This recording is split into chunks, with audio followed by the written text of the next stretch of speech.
और बच्चा क्या कंप्लेन करे तो पेशेंट्स के जो जो पेरेंट्स हैं उनको परेशान होना चाहिए कि हाँ this could be the beginning of that disease, क्योंकि कई बार बच्चे बड़ी नॉन स्पेसिफिक सी बातें करते हैं या रात के टाइम पे वैसे ही हम उनको जल्दी सोने के लिए भेज देते हैं। रात को नजर नहीं आ रहा तो पता ही नहीं चलेगा काफी अरसे तक कि बच्चे को रात को नजर नहीं आ रहा, तो what are the early warning signs के patient should be aware of those warning signs के अगर पेशेंट बच्चा ये कंप्लेन कर रहा है तो फौरन ऑप्थेल्मोलॉजिस्ट को जाके दिखाएं। सर ये आपने बड़ा ही अच्छा सवाल किया।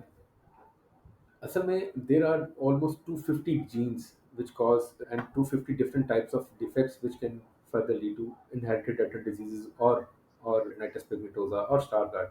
So it's a broad canvas. और हर एक का जो पैटर्न ऑफ इनहेरिटेंस है कि ऑटोसोमल डोमिनेंट है, ऑटोसोमल रिसेसिव है, और उसकी वजह से जो जो डिजीज का पैटर्न है ना सिर्फ वो चेंज होता है बल्कि उसकी जो प्रोग्रेशन की स्पीड है वो भी डिफरेंट होती है। कुछ बच्चे हैं जो 6-7 साल की उम्र में ही दे आर टोटली ब्लाइंड। कुछ हैं जो 35-40 ईयर्स की एज में आके पहले साइंस आते हैं उनको, और उस वक्त उनको पता चलता है कि उनको उनको उनको इनहेरिटेड रेटिनल डिजीज था। इनिशियली ये बड़ा इंपॉर्टेंट है जिनकी प्रोग्रेशन बहुत तेज चल रही है, we have to pick them up early. अच्छा, उनमें जो अक्सर बच्चे, अब बच्चों को तो नहीं पता कि बाकी किस तरह देख रहे हैं, उनके लिए तो वो नॉर्मल है hmm. And they do not complain. जो बात बच्चों में फ़ौरन से पिक करनी है, कुछ पेरेंट्स बहुत जल्दी पिक करते हैं कि ये नॉर्मल बच्चों की तरह आई टू आई कॉन्टैक्ट नहीं करता है, या फिर अच्छा। ये रात को बाहर निकलने से खुद खुद अवॉइड करता है, उसको बाहर खौफ ज़्यादा आता है, अंधेरे में निकलते हुए खौफ ज़्यादा आता है, हम्म। वो कहता है जी मुझे मैंने मैंने रोशनी में रहना है।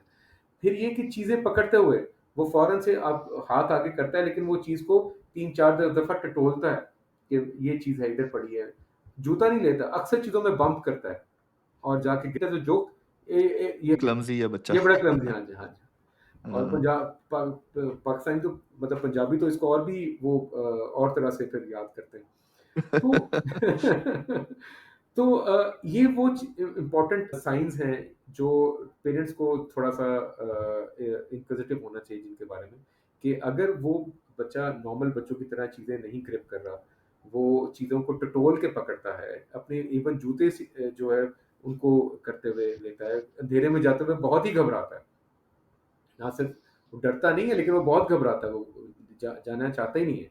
और इसके साथ हुँ, साथ वो ये भी कि वो मतलब क्लासेस का बड़ा नंबर है, लिखने में बहुत करीब से देखता है और फ़ोन को बहुत हुँ, करीब कर लेता है, स्क्रीन के बहुत करीब चला जाता है।